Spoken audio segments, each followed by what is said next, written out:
امشب در 24 واکنش‌های گسترده به اهدای جایزه صلح نوبل به نرگس محمدی، تقدیر جو بایدن از شجاعت تزلزل ناپذیر او. رئیس جمهوری ایالات متحده در بیانیه‌ای خواهان آزادی فوری خانم محمدی و دیگر فعالان برابری جنسیتی زندانی در ایران شده.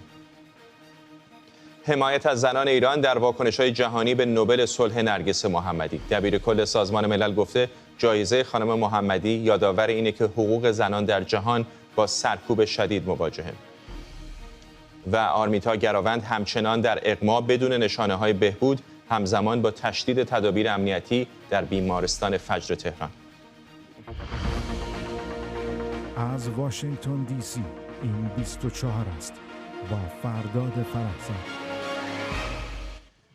بینندگان ایران اینترنشنال در ایران و سراسر جهان سلام و وقت بخیر. جایزه صلح نوبل سال 2023 به نرگس محمدی، فعال حقوق بشر زندانی در ایران اهدا شد. کمیته نوبل گفته این جایزه به خاطر مبارزه خانم محمدی علیه سرکوب زنان در ایران و ترویج حقوق بشر و آزادی برای همه به او تعلق گرفته. این خبر موجی از واکنش‌ها و پیام‌ها از سوی رهبران کشورها و نهادهای بین‌المللی رو به همراه داشته. جو بایدن رئیس جمهوری آمریکا در بیانیه‌ای خواهان آزادی فوری خانم محمدی و فعالان دیگه از زندان شده و گفته نرگس محمدی به رغم بازداشت‌ها، آزارها و شکنجه‌های مکرر توسط رژیم ایران قوی‌تر شده. شیرین عبادی برنده جایزه صلح نوبل از لندن و همینطور عباس میلانی مدیر مرکز مطالعات ایرانی دانشگاه استنفورد از کالیفرنیا با ماست. خانم عبادی، شاید بیش از هر کس دیگری شما بتونید الان حسی که خانم محمدی رو داره درک بکنید، چون تنها ایرانی دیگری هستید که این جایزه رو برده. چقدر انتظار داشتید که این جایزه به او تعلق بگیره و فکر می‌کنید که چقدر میتونه تغییر ایجاد بکنه در این روند آزادی‌خواهی که الان در ایران در جریانه؟ در گمان زنی هایی که قبل از اعطای جایزه معمولا صورت میگیره، همه متفق بودند که امسال این جایزه به ایران خواهد آمد، زیرا که جنبش زن زندگی آزادی بسیار در جهان چشمگیر و پر آوازه شد و به همین دلیل شانس ایران خیلی بالا بود. و در این وسط بایستی کسی که بتواند این جنبش و مبارزات زنان رو جلوه‌گر و نمایندگی بکنه خانم محمدی بود به تشخیص کمیته صلح نوبل. من بسیار مفتخرم و خوشحالم از اینکه این جایزه به خانم محمدی، همکار عزیز من و سخنگوی کانون مدافعان حقوق بشر، اعطا شد و با این ترتیب کانون مدافعان حقوق بشر که یک انجوی حقوق بشری در ایرانه، دو برنده جایزه صلح در اون هستند، بنده و خانم محمدی، و این باعث افتخار همه ماست. آقای میلانی، جایزه بسیار مهم هست. تمام جهان تقریبا واکنش نشون دادن، از رئیس جمهوری آمریکا بگیره تا تقریبا تمام اپوزیسیون ایرانی، سازمان ملل، نهادهای بین‌المللی. چقدر فکر میکنید که این جایگاه و موقعیت خانم محمدی رو میتونه به شکلی تغییر بده؟ اولا من افتخار میکنم که در خدمت خانم عبادی هستم، افتخار میکنم در مورد خانم محمدی صحبت میکنیم و افتخار میکنم یک مرد ایرانی هستم که زنانش در شکلی استثنایی 2 جایزه نوبل بردن در یک فاصله کوتاهی. هیچ کشوری در جهان نیست که زنانش 2 جایزه نوبل برده باشند.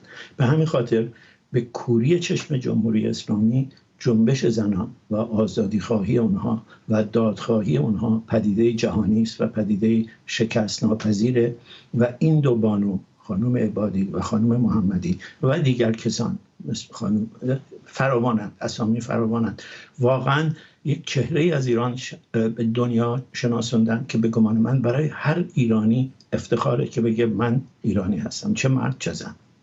اجازه بدید لحظه اعلام اهدای این جایزه رو با هم ببینیم که لحظه تاریخی است برای بسیاری از ایرانی‌ها.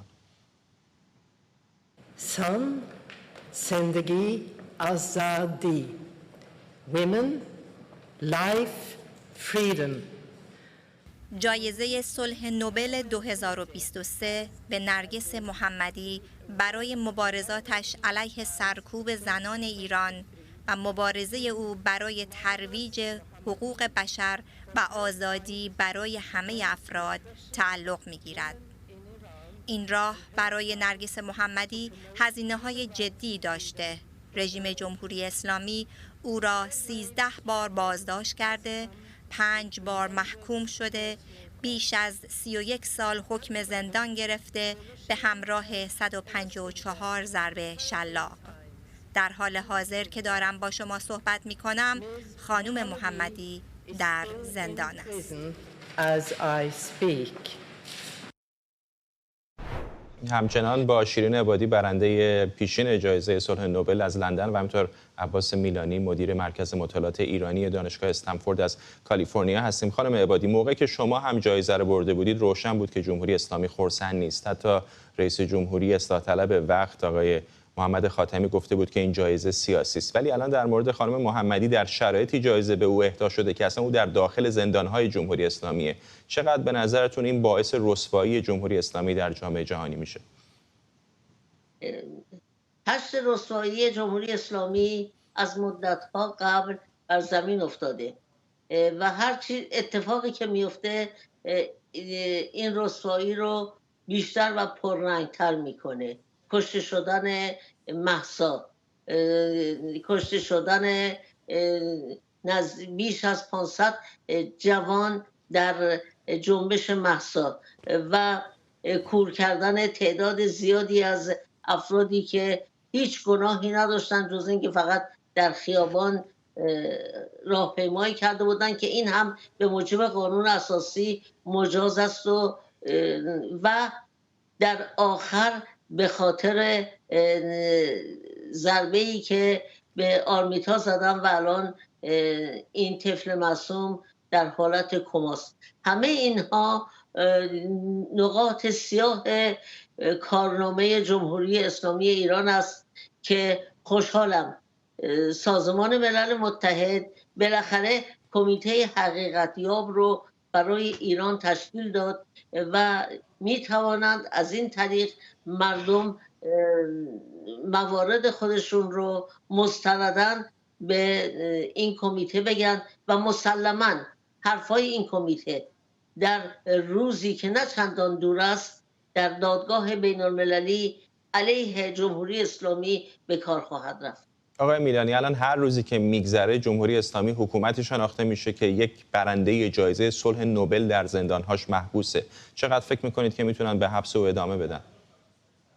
من فکر میکنم که هیچ رژیم معقولی به حبس اون ادامه میده، ولی این رژیم معقولی نیست. این رژیمی است که در استبداد و در جهل مرکب میمونه. صحبت‌های وزیر امور خارجه شون، صحبت‌های سخنگوی وزارت امور خارجه شون هر دو عین بلاهت. سخنگوی وزارت امور خارجه میگه که دخالت در امور داخلی ماست برای اینکه این زن در زندانه. آخه مردک که چیزی بگو که اندکی بگنجه، بگو فکری بکن. از مندلا تا ساخاروف تا آنگ سان سوچی اینا همه تو زندان بودن.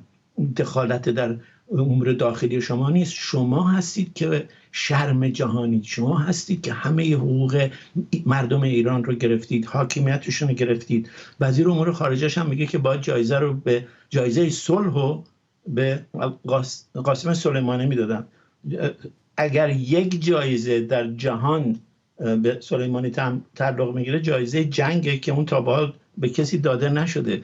این هاست که در کنار تمام اون جنایاتی که خانم عبادی بهش اشاره کردن کوس رسوایی این رژیم رو مدت ها زده و به گمان من ادامه این وضع قطعا نه برای ایران میسره، نه برای خود رژیم و نه ادامه نگهداری کسانی مثل خانم محمدی در زندان.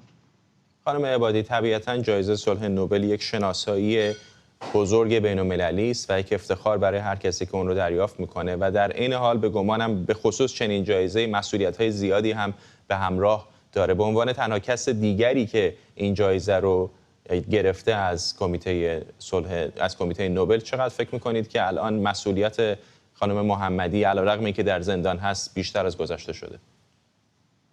باید بگم که حتی دیوارهای زندان هم مانع از رساندن صدای خانم محمدی نشده. ایشون از تاریخی که رفتن به زندان مبارزات خودشون رو متوقف نکردند. نامه‌هایی که مرتباً در حمایت از مردم می نویسند و بیرون میاد و همچنین کتابی که در زندان ایشان تهیه کرد از طریق مصاحبه با زندانی ها و چاپ کرد به نام شکنجه سفید. اینها تمام نشانه های این است که دیوار زندان مانع از رساندن صدای او نیست. بنابراین همونطوری که قبلا هم نرگس با شهامت صحبت میکرد، مسلم بدانید از این به بعد هم اون شهامت ادامه خواهد داشت و خودش هم گفته این جایزه انگیزه بیشتری برای مبارزه با او داده. بنابراین جمهوری اسلامی بداند و آگاه باشد که مبارزات زنان ایران از جمله نرگس محمدی از روز به روز بیشتر از امروز خواهد بود. آقای میلانی، میدونم که سوالیه که شاید جنجال برانگیز باشه، ولی الان میبینیم در طیف مختلف اپوزیسیون، یعنی از مجاهدین بگیرین تا سلطنت طلبها، همه به اشکال مختلف به خانم محمدی تبریک گفتن. خیلی هم حرف از این میزنن که هر تغییری در ایران بالاخره ناچاری که از داخل ایران شکل بگیره. چقدر فکر میکنید که با توجه به موقعیتی که او الان داره، شما به ماندلا اشاره کردید و خانم آنگ سان سوچی، میتونه در جایگاه رهبری هم قرار بگیره؟ من فکر میکنم در جایگاه رهبری خانم محمدی قرار داره، پیشتر هم قرار داشت و این حرف الان نمیزنم. شما برگردید صحبت‌های قبلی رو نگاه بکنید. برای من اظهر و معشمس بود که کسی مثل خانم محمدی، مثل نسرین ستوده، اینها رهبران طبیعی حرکت اجتماعی جامعه ایران هستند. اون جایگاه رو حتما بیشتر میکنه. من خوشحالم که طیف‌های گسترده دارن تبریک میگن.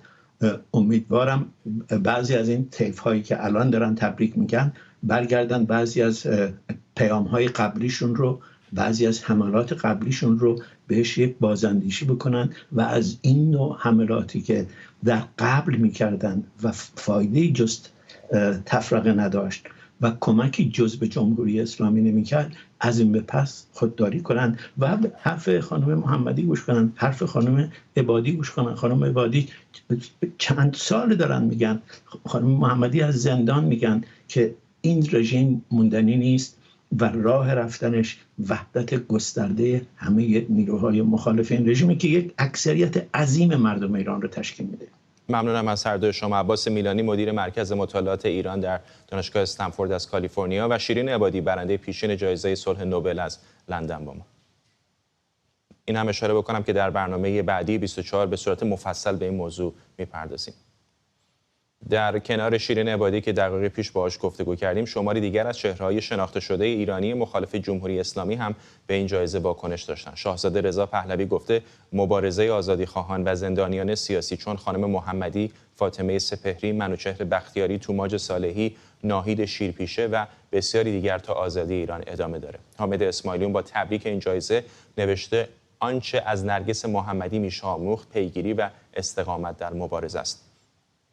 مسیح علی نژاد هم گفته اگر اهدای جایزه صلح نوبل به یک زن ایرانی به معنای به رسمیت شناختن رنج و مبارزه زنان در مقابل یک حکومت ضد زنه، به جهان باید گفت جایزه اصلی برای مردم ایران به رسمیت نشناختن جمهوری به گفته او آپارتایدی توسط کشورهای دموکراتیک.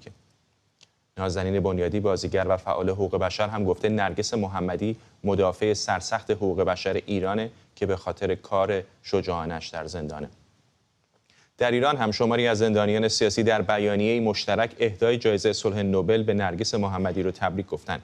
این زندانیان سیاسی اهدای جایزه صلح نوبل به خانم محمدی رو دستاوردی ملی و حاصل مقاومت و مبارزه برای رفع نابرابری و نقض حقوق شهروندی خوندن. مصطفی تاجزاده، امیرسالار داوودی، حسین رزاق، آرش کیخسروی، مهدی محمودیان، سعید مدنی، نوید میهندوست و محمد نجفی این بیانیه رو امضا کردند. حمیدرضا محمدی، برادر نرگس محمدی که در نروژ زندگی میکنه، گفته اهدای این جایزه خواهرم و همه کسانی رو که برای وضعیتی بهتر برای ایران مبارزه میکنن قوی‌تر از پیش میکنه.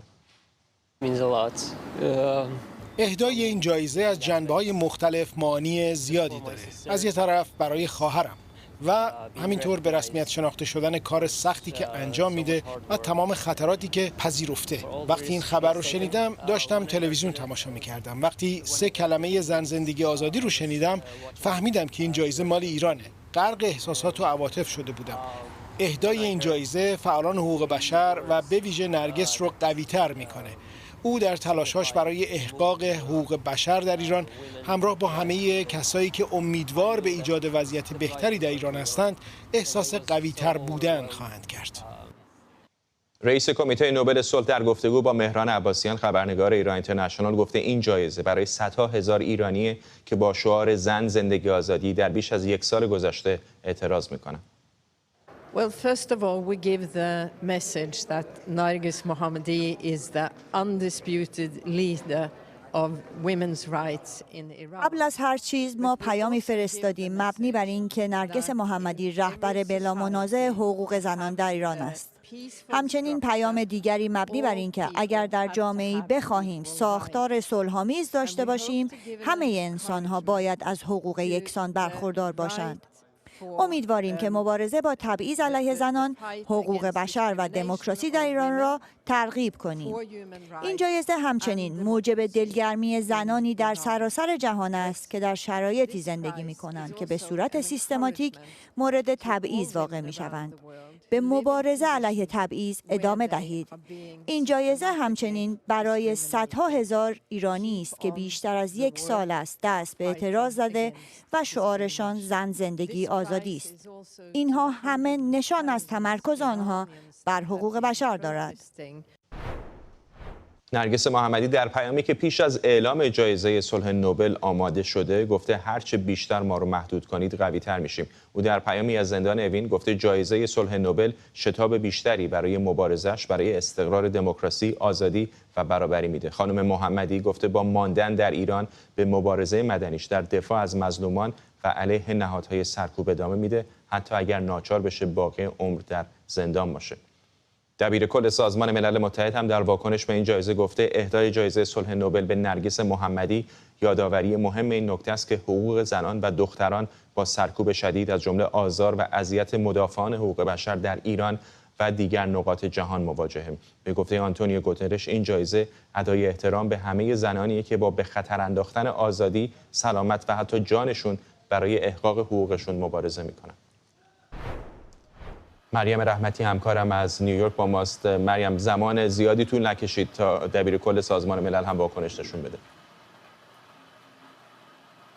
دقیقا همینطوره فرداد. اهدای جایزه صلح نوبل به نرگس محمدی در جهان واکنش‌های زیادی رو به دنبال داشته، از رسانه‌های جریان اصلی بگیر تا رسانه‌های محلی در سراسر آمریکا و جهان به این موضوع پرداختند و تیتر اول خبرهای این رسانه‌ها این هستش که چطور کسی که برنده جایزه صلح نوبل هست هنوز در زندان‌های جمهوری اسلامی به سر میبره. مثلا دقایقی قبل نیویورک تایمز تیتر زده که نرگس محمدی در حال حاضر در زندان بدنام اوین به سر میبره، کسی که 30 سال تلاش کرده برای تغییر آوردن در جامعه، مخصوصا در حوزه برابری برای زنان. همچنین باید یادآور بشیم که واکنش مقامات در سراسر جهان و سازمان‌های حقوق بشری هم به این موضوع کم نبوده. همونطور که تو اشاره کردی دبیرکل سازمان ملل در ساعات اولیه روز بود، فقط 1 ساعت گذشته پس از اینکه این خبر منتشر شد بیانیه منتشر کرد و در مورد سرکوب زنان و دختران در ایران صحبت کرد و گفت که این جایزه به نرگس محمدی ادای احترامی هست برای کسانی که جون خودشون رو به خطر میندازن تا برای حقوق خودشون مبارزه بکنن. همچنین همونطور که تو هم اشاره کردی جو بایدن رئیس جمهور آمریکا هم در بیانیه‌ای در باره این جایزه به نرگس محمدی گفته که هنوز هم جهان صدای زلال نرگس محمدی رو که برای برابری و آزادی مبارزه میکنه رو میشنوه. او اشاره کرده به جنبش زن زندگی آزادی و گفته که این جنبش خواستار احترام به حقوق انسانی هستش و امید رو برای مردم در سراسر جهان به ارمغان میاره. همینطور باید بگم که به بعضی از سناتورهای مجلس کنگره آمریکا هم به این موضوع واکنش نشون دادن. مثلا جیم ریش سناتور جمهوری خواه مجلس نمایندگان گفته که نرگس محمدی برای تلاش‌هاش به خاطر مبارزه با ظلم شایسته این جایزه هست و همچنین کسانی که مثل نرگس محمدی که دارن مبارزه میکنن و امید میدن که روزی ایران داره یک آینده بهتری باشه. همچنین کارشناسان سازمان ملل هم یک بیانیه صادر کردند و استقبال کردند از جایزه‌ای که به نرگس محمدی فعال حقوق بشر و زنان رسیده و گفتند که مدافعان حقوق بشر زنان که از حقوق بشر در ایران حمایت می‌کنند باید مورد تقدیر قرار بگیرند و باید جامعه جهانی از این زنان و زنان ایرانی حمایت بکنه. انجمن قلم آمریکا هم در ساعات اولیه امروز بیانیه‌ای صادر کرد و در این بیانیه گفته شده که سوزان ناسل مدیر اجرایی انجمن قلم گفته که نرگس محمدی جایزه‌ای که دریافت کرده رو سزاوارش هست و همچنین اینکه این احترامی هست به شجاعت زنان و دختران ایران که در سال گذشته جونشون رو به خطر انداختند و به خیابان‌ها اومدند و با رژیم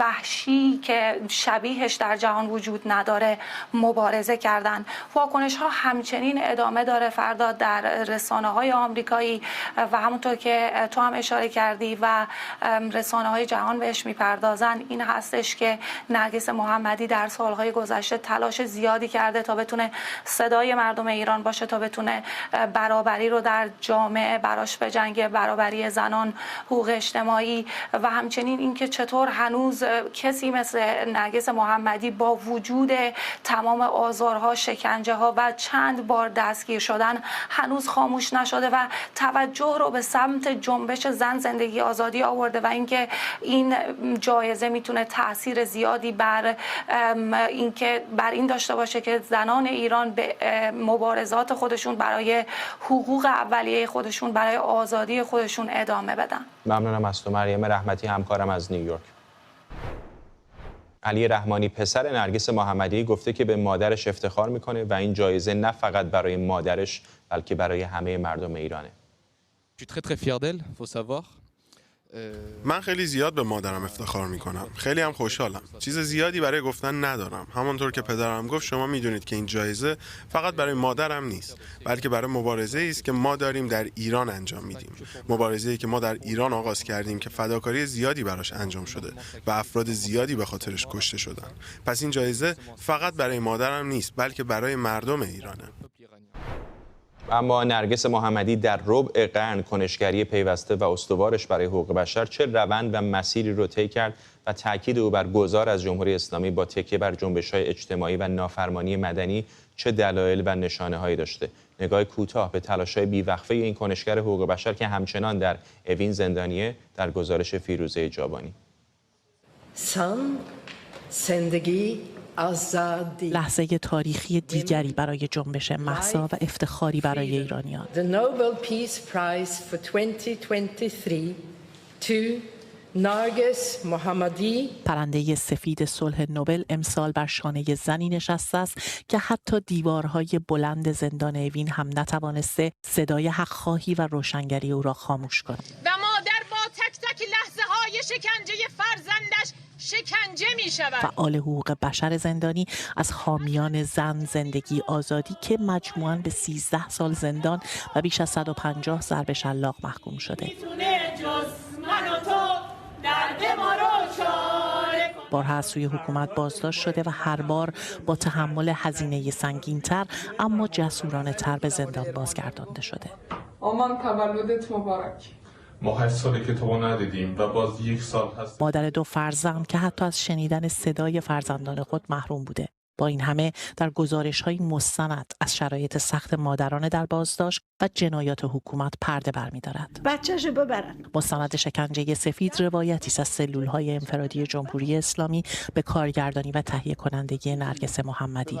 او بی‌واهمه از تشدید فشار و تهدید روایت 16 زندانی که سلول انفرادی را تجربه کردند به گوش جهانیان می‌رساند. پیام‌های صریح این فعال مدنی به جامعه بین‌الملل و تداوم مطالبه‌گری‌ها برای روشنگری درباره وضعیت حقوق بشر ایران، آن هم از درون زندان، مقاومت و مبارزه مستمر اوست در برابر حکومتی که هر نوع اعتراض و مخالفت را سرکوب می‌کند. این را به خاطر داشته باشید اگر همه مادران و پدران داغ دیده را به زندان بیفکنید تا جنبش دادخواهی ملتی را سرکوب کنید، این آرزو هرگز در ایران، در سرزمین شیران تحقق پیدا نخواهد کرد. حدود 1 ربع قرن تلاش نرگس محمدی بر مبارزه خشونت پرهیز و تاکید بر تداوم نافرمانی مدنی استوار است. حمله فیزیکی انجام شد، من اعلام اعتراض می‌کنم و قوه قضاییه باید پاسخ بده. او در مخالفت‌ها با حجاب اجباری تا پیمان برای دادخواهی همراه با مردم با حکومت ترور، زندان، شکنجه و اعدام مبارزه می‌کند. ما خیابان رو به عنوان مؤثرترین، مدنی‌ترین و مسالمت آمیزترین ابزار در دست مردم می‌شناسیم. بارها به صراحت گفته حکومت با سرکوب خشونت‌بار اعتراضات نتوانسته خیابان را از آن خود کند. به باور نرگس محمدی پیروزی نهایی در برابر حکومتی که در حضیض ذلت است قطعی است. شب گریزد و صبح روشن آید. فیروزه جابانی، لندن. اهدای جایزه صلح نوبل به خانم محمدی واکنش‌های گسترده جهانی را در پی داشته. سازمان عفو بین‌الملل خواسته این فعال حقوق بشری فوراً و بدون قید و شرط آزاد بشه. این سازمان حقوق بشری گفته اهدای این جایزه خانم محمدی رو آزاد نمی‌کنه، اما پیام روشنی می‌فرسته به مقامات ایران که سرکوب منتقدان صلح طلب و مدافعان حقوق بشر بدون چالش نیست. ملاله یوسفزئی، یکی از برندگان جایزه صلح در سالهای گذشته، گفته امیدوار اهدای این جایزه به مبارزات نرگس محمدی کمک کنه تا صدای قوی‌تری از زنان برای اعتراض علیه رژیم سرکوبگر باشه. وزیر خارجه آلمان هم گفته اهدای این جایزه به خانم محمدی و به این واسطه به زنان ایران نشان از قدرت زنان برای رسیدن به آزادیه. به نوشته آنالینا بربوک، صدای شجاعانه نرگس محمدی حبس شدنی نیست، آینده ایران زنان ایران هستند.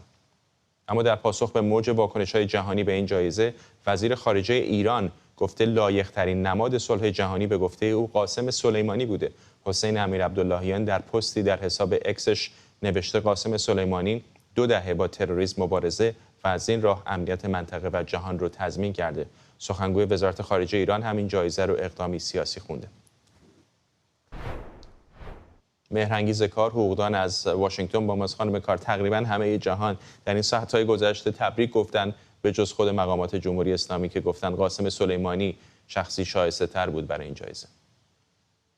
کسی هم انتظار نداشت که جمهوری اسلامی خوشحال بشه یا تبریک بگه به خانم نرگس محمدی، برای اینکه جمهوری اسلامی خودش باعث و بانی مشقت‌هایی است که زنان ایرانی در این 45 سال تحمل کردند و نمادهایی مثل نرگس محمدی از درون این مشقت‌ها توانستند مرزهای ترس رو بشکنند و برسند به اون نقطه‌ای که در حال حاضر در مرکز توجه جهانی نه فقط خودشون و بلکه تمام زنان و مردان ایرانی قرار بگیرند. چقدر فکر میکنید که موقعیتی که الان خانم محمدی به واسطه دریافت این جایزه در اون قرار گرفته وظیفه او رو بیشتر میکنه و انتظارات رو از او بالاتر میبره؟ خیلی. این جایزه معمولاً وقتی اهدا میشه که اون شخص گذشته پرباری داشته از نظر مبارزات مدنی برای صلح و حقوق بشر، اما در کشورهای غیر دموکراتیک یا کشورهای عجیب و غریبی مثل کشور ما، این جایزه انتظارات و توقعهای عجیب و غریبی در جامعه به وجود میاره، چون ما ساختاری نداریم که بتوانیم امیدوار باشیم به کمک اون ساختار و کمک عقل مدیران و حکمرانان اون تغییراتی که مردم میخوان اتفاق بیفته. به همین دلیل است که چون نظام حزبی نداریم، آزادی بیان نداریم، مطبوعات نداریم، هیچی نداریم، خب یک وقتایی در اوج خستگی و ناامیدی مردم فقط دنبال این میگردند که یک رهبری با قدرت پهلوانی بالا ظاهر بشه و به همه این مشقت‌ها پایان بده. بنابراین الان خانم نرگس محمدی با تمام توانایی‌هایی که ما ازش میشناسیم در وضعیت بسیار سختی قرار میگیره و در برابر انتظارات و توقع‌هایی که ما میدونیم چقدر در برابر حکومت جمهوری اسلامی تأمین این انتظارات سخته و نگاه میکنیم به آینده‌ای که ببینیم رفتار ایشون چگونه است و برخورد نیروی مقابل. یعنی ما الان باید نگاه کنیم که نیروی خیر و شر از این به بعد چگونه با هم گلاویز میشن در ایران ما. خانم کار لطفاً با ما بمونید، میخوام واکنش همسر ایشون رو هم پخش بکنم. آقای تقی رحمانی همسر نرگس محمدی در واکنش به اعطای جایزه صلح نوبل به این کنشگر حقوق بشر گفته این جایزه به کسی اعطا شده که مثل بسیاری از ایرانیان با شعار زن زندگی آزادی، یعنی تلاش برای دستیابی به آزادی، برابری و دموکراسی در ایران، در حال مقاومت. جایزه به جنبش مهسا یعنی زن زندگی آزادی داده شده که نرگس به عنوان یکی از چهره‌های این جنبش به اصطلاح این جایزه دریافت کرد. این جایزه در حقیقت مال همه مردم ایرانه و به خصوص برای فعالان حقوق بشر و همه کسایی که در راه دموکراسی، برابری مدنی و آزادی در ایران فعالیت میکنن. از یک طرف دیگه برای نرگس این جایزه هم مسئولیت آورتر میشه و هم اونو شجاعتر و جسورتر همونجوری خودش میکنه برای آزادی، دموکراسی و حقوق بشر میکنه و بخصوص برای برابری مدنی. فشار هست، فشار چیز جدیدی نیست، همواره زندگی ما تحت فشار بوده. همین الان نرگس 7 سال بچه‌ها رو ندیده، من 11 سال نرگس ندیدم. نرگس مدت‌ها زندانه، نرگس چندین پرونده داره. ولی مسئله اینه که وقتی که شما تلاش میکنی برای آزادی، برابری مدنی و حقوق بشر در چارچوب و دموکراسی در چارچوب حقوق بشر، وقتی مجامع جهانی، نهادهای حقوق بشری به شما توجه میکنن، شما بهتر و راحتتر میتوانی مبارزه کنی. اگرچه با مبارزه در ایران با سختی همراهه، امکان داره جمهوری اسلامی سختی بیشتری بگیره. واکنش همسر خانم محمدی رو میشنیدید. خانم مهرانگیز کار حقوقدان همچنان از واشنگتن با ماست. خانم کار، برای مخالفان جمهوری اسلامی، اپوزیسیونی که در خارج از کشور هستن، همیشه مشکل دسترسی وجود داره، نبودن روی زمین. برای اونهایی که در داخل ایران هستن هم مشکل سرکوب و زندان و خفقان و سانسور. حالا که خانم محمدی این جایزه مهم بین‌المللی رو به دست آورده، میدونم که در جمهوری اسلامی هیچ چیزی تضمین و گارانتی نیست، ولی چقدر فکر میکنید که میتونه یک لایه‌ای از مسئولیت تا حدودی به او بده که بتونه با صدای رساتر اقداماتش رو انجام بده و حمایت بین‌المللی هم داشته باشه؟ خب من اطمینان دارم که لایه مسئولیت رو ناگزیرن بدن به خانم نرگس محمدی، ولی اطمینان ندارم که چقدر حاضر هستن شکیبا باشن در برابر به هر حال اون زبان برهنه و شجاعانه‌ای که خانم نرگس محمدی در برخورد با فاجعه و ظلم حکومتی داره. ولی امیدم به این است که جمهوری اسلامی در موقعیت خاصی قرار گرفته. یعنی دیگه جمهوری اسلامی قبل از 1 سال پیش نیست. جمهوری اسلامی تبدیل شده به یک حکومتی که همه دنیا دیدن که این حکومت رو زنان اون کشور به چالش کشیدن. بنابراین اون قدرت الان اضافه شده بر قدرت فردی و شخصی خانم نرگس محمدی و این امتزاج قدرت هست که به ما امید میده که ما در موقعیت بهتری قرار بگیره. در بین اپوزیسیون چی؟ میدونم چون همه الزاماً با خانم محمدی یک صدا نیستن، انتقاداتی بعضی از اونها متوجه خانم محمدی میدونن، ولی به هر حال الان این جایزه بین‌المللی توجه کل جهان رو متوجه او کرده، از رئیس جمهوری آمریکا تا دبیرکل سازمان ملل. چقدر فکر میکنید که این میتونه در بین اپوزیسیون هم یک کارت برنده‌ای در اختیار خانم محمدی قرار بده؟ خب ببینید، امروز روزی نیست که آدم از نگرانیاش حرف بزنه، از ناامیدیاش حرف بزنه، ولی وقتی میپرسین من مجبورم جواب بدم که تجربه‌ای که ما داریم در این 44-5 سال اخیر به ما میگه که هر کس به واقع قد برمیافرازه در برابر این حکومت و بلاها سر خود و خانوادش میاد، در نهایت دستجاتی هستند که حالا یا منسوبش میکنن به یک جریان خاص سیاسی یا واقعا منسوب هست به یک جریان خاص سیاسی و برای اینکه اون رو کاملا ترور شخصیت بکنن که با اونها نیست و به جریان دیگری شجرش تعلق داشته، ترور شخصیت میکنن اون جریانو و وقتی اون جریانو ترور شخصیت کردن و گفتن او اینا با خمینی بودن، او اینا هم دست فلانی بودن، این به تدریج اثر میذاره. فقط گفتم دوست نداشتم این حرفو بزنم، امیدوارم من اشتباه بکنم و این بار ما بالغ شده باشیم. ممنونم از شما. مهرانگیز کار حقوقدان از واشنگتن. دقایق پیش بخشی از صحبت‌های برادر نرگس محمدی با خبرگزاری رویترز رو دیدید، براتون پخش کردم، اما برادر خانم محمدی با رئیس کمیته نوبل هم دیدار داشته و در این ملاقات گفته که این جایزه در برهه مهمی از تاریخ ایران به این فعال حقوق بشر اهدا شده و این میتونه به گفته او به نرگس محمدی در مبارزش کمک کنه. آیا امروز اعلام جایزه رو از تلویزیون دیدین؟ بله، دیشب نتونستم بخوابم، خیلی مضطرب بودم. آیا میدونستین که شایعاتی مبنی بر احتمال نامزدی نرگس محمدی برای جایزه صلح وجود داشته؟ بله. نمیدونید که نامزد شدن نرگس در این برهه از تاریخ ایران چقدر با اهمیته. پس این جایزه فقط درباره خواهر من نیست، درباره همه چیزایی که در ایران در حال وقوعه و اینکه چقدر مهمه که جهان ببینه در ایران واقعا چه خبره، نه چیزهایی که در اخباره، چون لایه‌های عمیقی در این جنبش وجود داره.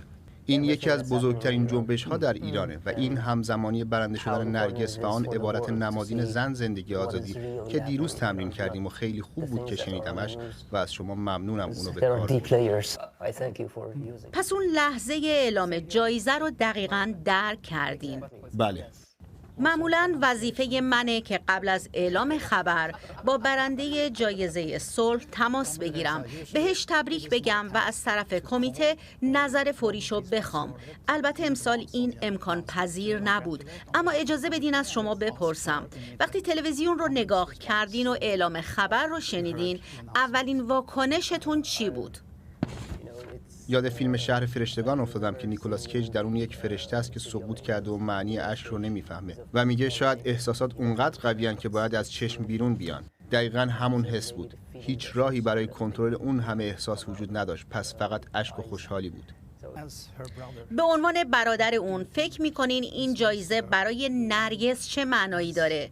و به عنوان دایی بچه‌هاش فکر میکنین این برای اون بچه‌ها چه معنایی ممکنه داشته باشه؟ فقط میتونم تصور کنم نرگس حالا احساس میکنه هر چه انجام داده و به اون باور داشته چیزی بیهوده نبوده. تلاشش به بار نشسته. دریافت جایزه اثر روانی بزرگی داره. وقتی دیده نمیشید، شنیده نمیشید، دچار ناامیدی میشید. نرگس هرگز ناامید نشده و این خبر و این جایزه او رو این جایزه او رو خیلی قوی تر میکنه. او قویه و من همیشه به قدرت او حسادت میکردم، اما او خیلی قوی تر از پیش خواهد شد. پس شادی بخش خواهد بود که ببینم اون چطور قدرت بیشتری پیدا میکنه، چون از نظر جسمی مورد آزار و شکنجه قرار گرفته، اما روحیش همیشه بالاست و من خیلی خوشحالم. برادر نرگس محمدی بود در گفتگو با مقامات جایزه نوبل. بر اساس اطلاعات رسیده به ایران اینترنشنال، شهین احمدی مادر آرمیتا گراوند پیش از ظهر امروز به شرط سکوت و صحبت نکردن با افراد و رسانه‌ها از بازداشت خارج شده. پدر و مادر این دختر نوجوان آخرین بار ساعتی پیش موفق شده بودند برای دقایقی در حضور ماموران امنیتی او را از پشت شیشه ببینند. اطلاعات رسیده به ایران اینترنشنال همینطور نشون میده که کماکان شدیدترین تدابیر امنیتی از سوی حکومت در محل بستری شدن آرمیتا اعمال میشه و پرستاران و پزشکان آرمیتا گراوند به منظور درز نکردن اطلاعات بازرسی میشن. از سوی دیگه خبرگزاری دولتی ایرنا ویدئویی از مادر، پدر و دوستان آرمیتا گراوند منتشر کرده که در اون والدین این دختر دانش آموز و دوستانش میگن هر روز بدون محدودیت با آرمیتا ملاقات میکنن. مادر آرمیتا در این مصاحبه میگه خبر بازداشت شدنش صحت نداره. نباید این حرفا رو بزنن. اونا باید به ما امید بدن، باید بگن برای دختر من دعا کنن، نه اینکه برن درباره ما حرف درست کنن، پشت سر ما حرف بزنن، دستگیرش کردن، نمیدونم چی. حرفایی که میزنن واقعا دروغه، واقعا دروغه. میگن آقا اینجوری شده، اونجوری شده، همه اینا رو پخش شدن. مثلا که خانمم کنارمه، دخترم کنارمه، کنار مریضم هستم بیمارستان، در روزی 5-6 بار 7 بار هر موقع بیام اجازه میدن، میام کنار دخترم. مسعود کاظمی روزنامه‌نگار از ترکیه با مساق کاظمی در عین حالی که رسانه‌های مستقل که چه عرض کنم حتی همون رسانه‌هایی که با محدودیت‌های داخل جمهوری اسلامی هم فعالیت می‌کنن دسترسی ندارن، نه به آنچه که در داخل مترو تهران اتفاق افتاد، نه به آنچه که الان در داخل بیمارستان داره اتفاق میفته. هر از گاهی می‌بینیم که رسانه‌های حکومتی مصاحبه‌های این چنینی از خانواده او پخش می‌کنن.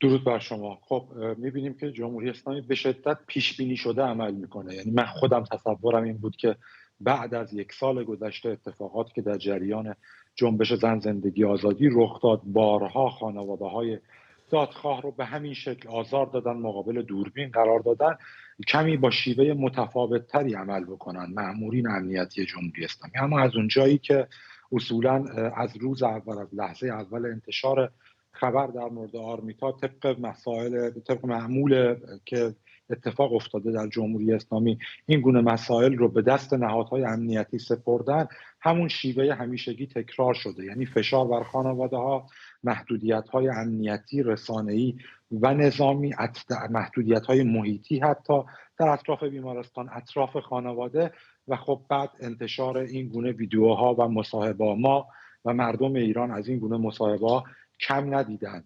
تأثیرش رو هم به نظرم از دست داده. حتی حکومت هم خیلی به فکر تأثیرش نیست به نظر من. یعنی اونقدری که به این نگاه نمی‌کنه که تأثیر خاصی روی اکثریت جامعه بذاره، اون رو برای بخش اندکی از هواداران حکومت و برای اینکه جای تبلیغی برای حضور در عرصه بین‌المللی وجود داشته باشه بیان میکنه، عنوان میکنه. ولی در همین مصاحبه خب میشه با چندین سوال پرسید که آوا گراوند خواهر آرمیتا کجاست؟ چرا تا به امروز در هیچ ویدیویی نیست؟ هرگز در بیمارستان نبوده؟ یا مثلا اگر که هر کسی آزاده، حتی دوستان آرمیتا برن اون رو ببینن، چرا روز اول خبرنگاری که به اونجا رفته بود رو بازداشت کردن؟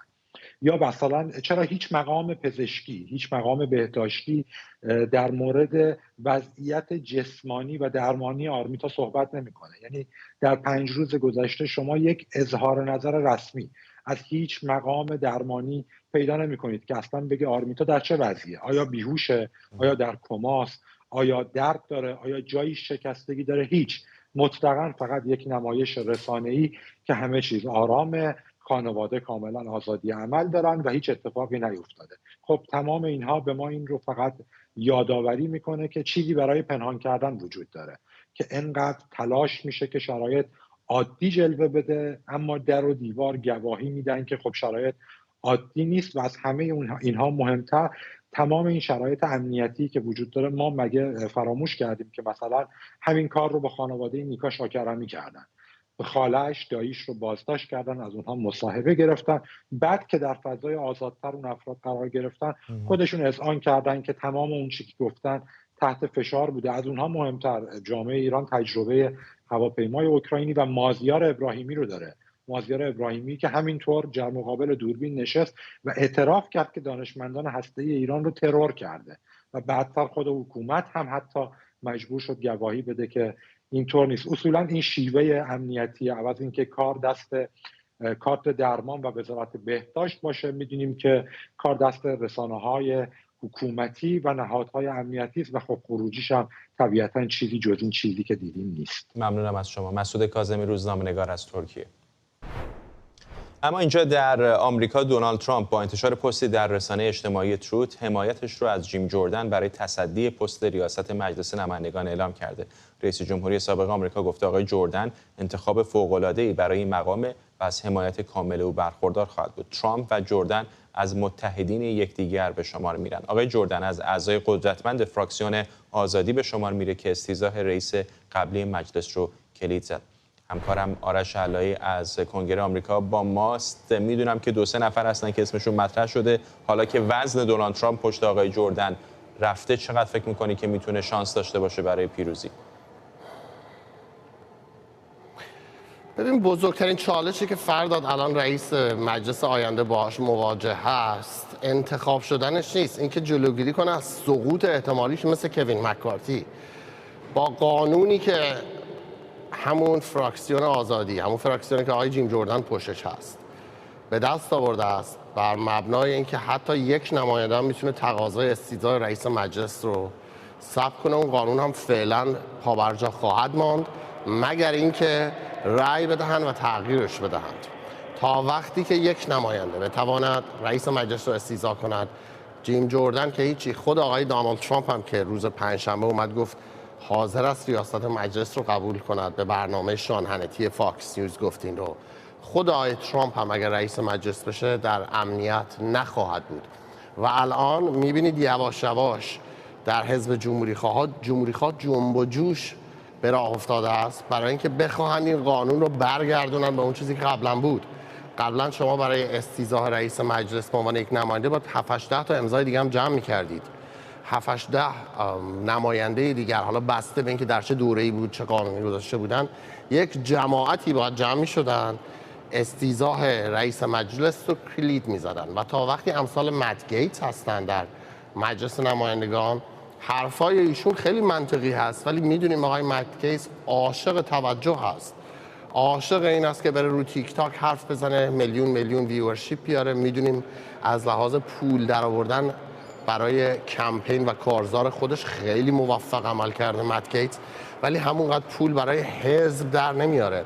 4 سال پیش ما یادمون اگر باشه فرداد این داستان تقریبا واسه AOC اتفاق افتاد. خانم الکساندریا اوکاسیو-کورتز یهو وارد قدرت شد، بخش چپگرا بود، ستاره حزب شد، شروع کرد کلی پول درآوردن، ولی برای کمپین خودش حزب خانم AOC رو کشون تو خط، وادارش کرد خیلی از اون کسایی که پول میدادن به کارزارش به حزب دموکرات هم بیان کمک کنن. مت گیتس هنوز این کارو نکرده است و الان زمزمه ها در شبکه‌های مختلف تلویزیونی، در نشریه پلیتیکو ما خوندیم یه ساعت پیش مقاله‌ای در مورد اینکه مت گیتس یا باید بیاید این پول‌ها رو تقسیم کند با حزب، یا باید بیاید قدرتش رو بر اساس اون که یک نفر بتونه کسی رو استیضاح کنه رو عقب نشینی کنه و دوستانش، یا اینکه باید از حزب اخراج بشود. این مسئله مهمتری است تا اینکه آقای جیم جردن انتخاب بشود یا استیو اسکالیس. بله، جیم جردن متحد دونالد ترامپ هست، خودش عضو فراکسیون آزادی است، اما همین 1-2 ساعت پیش به شبکه MSNBC گفت مسئله ریاست مجلس و اینکه یه نفر میتونه سرنگون کنه رئیس مجلس رو خیلی ها رو در موقعیت خیلی ناراحت کننده قرار، خیلی خوشحال نیستن از این همچین اتفاقی الان میتونه دوباره تکرار بشه. این میتونه این داستان مدت ها طول بکشه تا وقتی این قانون درست نشود. و بعدم از اون ور آقای استیو اسکالیس، نماینده لوئیزیانا، عضو بدنه اصلی حزب، معاونت کوین مکارتی، همیشه پشت پرده، همیشه در سکوت کارش رو ادامه داده است، هیچ واکنشی نشون نداده است فعلا به حمایت ترامپ از جیم جردن. پشت پرده هنوز استیو اسکالیس در حال فعالیت است برای اینکه جمهوری خواهان میانه رو به خودش جذب بکنه. نکته آخر هم ادعای دونالد ترامپ هست مبنی برای اینکه حاضر است به عنوان رئیس مجلس وارد کار بشود اگر از او بخواهند، به طور موقت. بعید است آقای ترامپ همچین موقعیتی رو به وجود بیاد واسش که بخواهد به ریاست مجلس برسد. اما اگر این اتفاق هم بیفتد، آقای ترامپ الان بهترین موقع واسش هست که قدرتش رو در حزب جمهوری خواه به همه نشون بده. ایشون مدت هاست که لقب پدرخوانده حزب رو یدک میکشه. الان یک موقعی است که حزب در جنجال و هرج و مرج فرو رفته است. میتونه در موقعیت منجی ظاهر بشه و داره سعیم میکنه. الان فرستادن این حمایت به سمت جیم جردن به نوعی دستی است که ایشون داره دراز میکنه برای اینکه بخواد حزب جمهوری‌خواه رو از این هرج و مرج بیرون بکشه. باید دید آیا این دست منجر میشود که کمک بکنه به آقای جیم جردن یا او رو غرق بکنه در مشکلات دیگر. ممنونم از تو آرش علایی، همکارم از کنگره آمریکا. صندوق کودکان سازمان ملل اعلام کرده بیش از 43 میلیون کودک در بین سالهای 2016 تا 2021 به خاطر تغییرات اقلیمی و آب و هوای بی‌خانمان شدند. یونیسف در گزارشی نوشته حوادث طبیعی ناشی از تغییرات اقلیمی مثل طوفان، سیل، خشکسالی و آتش‌سوزی‌های جنگلی باعث آواره شدن میلیون‌ها کودک در چند سال اخیر شده. در این گزارش اومده بیش از نیمی از بی‌خانمان‌ها به حوادث طبیعی در فیلیپین، هند و چین اتفاق افتاده. یونیسف هشدار داده که با ادامه گرم شدن آب و هوای زمین ممکنه 100 میلیون کودک در 3 دهه آینده آواره بشن. همکارم رازی دانش اینجا در استودیو با ماست. تصویر خیلی هولناکی داره نشون میده از آینده به خصوص برای کودکان. آره دقیقاً همینطوره. امروز در برنامه خبری که یونیسف همین امروز برگزار کرده بود این گزارش رو رونمایی کرد و شدیداً هم انتقاد کرد با توجه به این وضعیتی که گفت دولت‌ها فعلا در پیش گرفتن. حالا این گزارش خیلی مفصل و تحلیلی که یک بازه زمانی 6 ساله رو در بر داره از سال 2016 تا سال 2021، یعنی همین 2 سال پیش قبل از این آتش‌سوزی‌های جنگلی در کانادا، و میگه که بیش از 130 چند میلیون آدم در تمام جهان به خاطر تبعات ناشی از تغییرات اقلیمی بی خانمان شدند و خانه و زندگیشون رو از دست دادند. از این 130 چند میلیون فقط 43 میلیونشون کودکان هستن، یعنی تقریبا 1/3 اونها کودکان هستن. این واقعا نگران کننده است وقتی که این کودکان سرپناهی ندارن، دسترسی به امکانات تحصیلی و امکانات بهداشتی ندارن، حتی آب نوشیدنی سالم ندارن. تبعات اون واقعا خیلی میتونه سنگین باشه. حتی دیدیم این شرایط اقلیمی در جاهای مثل اروپای قاره‌ای هم بحران‌های زیادی به وجود آورده، اما این گزارش داره اشاره میکنه که بخش قابل توجهی از این تهدیدها در کشورهایی هست که اتفاقا وضعیت اقتصادی هم در بسیاری از موارد خیلی خوب نیست، مثلا بخشایی از هند، به گمانم مالدیو، کشورهای دیگری که با مشکلات جدی اقتصادی هم دست و پنجه نرم میکنن و حالا این تغییرات اقلیمی هم مزید بر علت شده. آره میگه که بیشتر این اتفاقات، این تبعات تغییرات اقلیمی که همین طوفان، گردباد، آتش‌سوزی‌های جنگلی یا بیابانزایی هاست و امثال هم، یا در کشورهای شاخ آفریقا داره اتفاق میفته یا در جزایر کارائیب، جزایری که اون سواحل زیبا رو ممکنه یعنی ما در سالهای آینده کاملا از بین رفته ببینیم. در سال 2017 مثلا یک طوفانی آمد در کارائیب، در کشور دومینیکا، که بیش از 90% ساختمان‌های این کشور رو نابود کرد و ما میتونیم تصور کنیم که بس چه تعداد کودک رو بی‌خانمان کرده. حالا در کنار اینکه این تبعات گریبانگیر کشورهایی است که از نظر اقتصادی در وضعیت خوبی نیستن، از این طرف هم این گزارش گفته که بعضی کشورها از جمله آمریکا، کشوریه که 3/4 کودکانی که بی‌خانمان شدن به خاطر آتش‌سوزی‌های جنگلی بوده. یعنی شاید خیلی لزوما ارتباط به وضعیت اقتصاد و بهبود وضعیت هم نداشته باشه. اینی که دولت‌ها تمایلی ندارند به این که جلوی این تغییرات اقلیمی بایستند، جلوی آثار این تبعات اقلیمی بایستند و بعد از اون هم در قدم‌های بعدی به خاطر این کودکان آواره شده برنامه‌های مناسبی رو داشته باشن، فکر می‌کنم این هم کم تاثیر نداره. دیگه چه نکاتی در این گزارش برات جلب توجه کرد؟ می‌دونیم که همین پایان سال هم قبل از پایان سال هم قرار هست اجلاس کاپ 28 در دبی برگزار بشه. طبیعتاً تمام این کشورهایی که ازش نام برده شد در اونجا هم شرکت خواهند کرد و گمانم بخش قابل توجهی از توجهات جهانی به خصوص الان به همین تغییرات اقلیمیه.